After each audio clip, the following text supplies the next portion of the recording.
اندھیری قبر میں دھواں زدہ ملبے کے نیچے ایک زندگی قید تھی، جہاں سورج کی کرنیں داخل نہ ہو سکتی تھیں، جہاں صرف گہرے سناٹے اور گرتے ملبے کی سرسراہٹ باقی رہ گئی تھی۔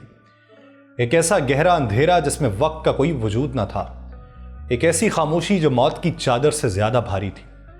پھر اچانک کسی نے اینٹوں کے ڈھیر کو ہٹایا، ایک زخموں سے چور ہاتھ لرزتا ہوا باہر نکلا، ایک سانس جو 5 مہینوں بعد کھلی فضا میں گونجی۔ لوگوں کی آنکھیں حیرت سے پھیل گئیں۔ کسی نے چیخ کر کہا کہ محمد زندہ ہے۔ گاؤں کے لوگ دیوانہ وار دوڑ پڑے، کسی نے اسے کندھوں پر اٹھا لیا، کوئی اس کے چہرے کو حیرت سے چھو رہا تھا۔ ایک ایسا جنگجو جسے سب مر چکا سمجھ رہے تھے، ملبے تلے دب کر فنا ہو جانے والا نام آج پھر روشنی میں تھا۔ محمد داہر نے آنکھیں جھپکیں، جیسے کوئی گہری نیند سے جاگا، ہجوم میں نظر دوڑائی اور لرزتی ہوئی آواز میں بس ایک سوال کیا، مجھے ماسٹر کے بارے میں بتاؤ۔ ماسٹر کون؟ سید حسن نصر اللہ۔ ہر چہرے پر ماسٹر کا لفظ سن کر خاموشی چھا گئی۔ ہوا میں معلق گرد جیسے لمحے بھر کے لیے تھم گئی ہو۔ یہ وہ لمحہ تھا جب ایک شخص نے وقت کے دھارے سے نکل کر ایک ایسی دنیا میں قدم رکھا تھا جو اس کے لیے بدل چکی تھی۔ آپ سب پر سلامتی ہو، میں یاسر رشید ہوں اور آپ دیکھ رہے ہیں 92 ڈیجیٹل۔ ناظرین، اسرائیلی بمباری سے تباہ شدہ لبنان کے گاؤں میں اچانک ایک شور بلند ہوا کہ محمد زندہ ہے۔ یہ اعلان امید اور حیرت سے بھرا ہوا تھا۔ محمد داہر جو حزب اللہ کے ایک جنگجو تھے، ان کی تصاویر حال ہی میں منظر عام پہ آئیں، جن میں وہ بڑی ہوئی داڑھی اور لمبے بالوں کے ساتھ جینز پہنے دکھائی دے رہے تھے۔ یہ تصاویر دیکھ کر لوگوں کی آنکھوں میں حیرت اور خوشی کے ملے جلے جذبات ابھرے۔ وہ بے یقینی کے عالم میں محمد کو کندھوں پر اٹھائے جشن منا رہے تھے، مگر سب کو حیرت تھی کہ وہ صرف چند دن یا ہفتے نہیں بلکہ 5 مہینوں پہلے عمارت کے ملبے تلے زندہ کیسے رہا۔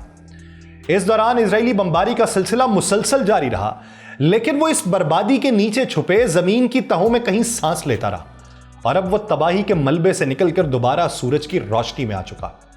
محمد داہر حزب اللہ کے ان جنگجوؤں میں شامل تھا جو جنگ کے دوران لاپتہ ہوئے۔ وہ ان ہزاروں جنگجوؤں میں سے ایک تھا جو اسرائیل کے خلاف خفیہ جنگی مشنز پر سرحدی دیہات میں تعینات کیے گئے تھے۔ ان میں بہت سے اسرائیلی حملوں کا نشانہ بنے، کئی لاپتہ ہو گئے، اور کچھ کے بارے میں خیال تھا کہ وہ ملبے میں دب کر شہید ہو چکے ہیں۔ لیکن محمد کی واپسی نے ایک ناقابل یقین کہانی کو جنم دیا ہے، ایسی کہانی جس میں موت کے دہانے پر پہنچ کر بھی زندگی نے فتح حاصل کر لی۔ اس کے بعد اسرائیلی فوج لبنان کے سرحدی قصبوں میں داخل ہوئی اور تیزی سے ان کا کنٹرول سنبھال لیا۔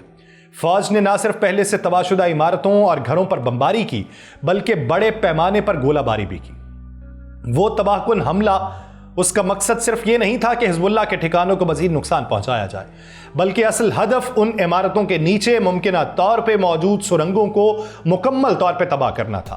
اور اسرائیل کو خدشہ تھا کہ حزب اللہ کے جنگجو اب بھی زیر زمین سرنگوں میں چھپے ہو سکتے ہیں۔ محمد داہر سرحدی قصبے کفر قلعہ میں موجود تھے۔ یہ ان چند گاؤں میں شامل ہے جو اسرائیلی حملوں کی شدت کے باعث مکمل طور پہ صفائے ہستی سے مٹا دیے گئے۔ وہاں اسرائیلی بمباری نے ایسا کوئی امکان باقی نہ چھوڑا کہ کوئی عمارت رہائش کے قابل رہ سکے۔ ہر طرف صرف ملبے کا ڈھیر اور تباہ شدہ عمارتوں کی باقیات۔ حزب اللہ اور اسرائیل کے درمیان جاری اس جنگ میں حزب اللہ کے شہید ہونے والے جنگجوؤں کی حتمی تعداد تاحال معلوم نہیں ہو سکی۔ حزب اللہ نے اپنے شہید ہونے والے جنگجوؤں کی کوئی حتمی فہرست بھی جاری نہیں کی، اور اب بھی لاپتہ جنگجوؤں کی باقیات کی تلاش کا سلسلہ جاری ہے۔ ہر گزرتے دن کے ساتھ جنگ کے اثرات اور تباہی کے نئے پہلو سامنے آ رہے ہیں، مگر حزب اللہ کی مزاحمت بدستور قائم ہے۔ محمد بھی ان جنگجوؤں میں شامل تھے جن کی تلاش کا کام جاری تھا، اور گزشتہ ہفتے جب اسرائیلی فوج کے انخلاء کے بعد سرحدی قصبے کفر قلعہ کے رہائشی دوبارہ اپنے گھروں کو لوٹنے لگے تو اچانک ایک حیران کن منظر سامنے آیا۔ محمد داہر اپنے دادا کے تباہ شدہ گھر کے ملبے تلے سے زندہ سلامت نکل آئے۔ وہ اچھی صحت میں تھے، اور ان کی زندہ بچ جانے کی خبر لبنان بھر میں جنگل کی آگ کی طرح پھیلی۔ ایک جنگجو جو مہینوں سے لاپتہ تھا اچانک ملبے سے نمودار ہوا۔ یہ خبر آنن فانن پورے لبنان میں پھیلی، اور محمد داہر ہر جگہ توجہ کا مرکز بن گئے۔ ان کے زندہ ہونے کی خبر نے حزب اللہ کے حامیوں میں نیا جوش پیدا کیا، جبکہ کفر قلعہ کے مقینوں کے لیے ناقابل یقین واقعہ تھا۔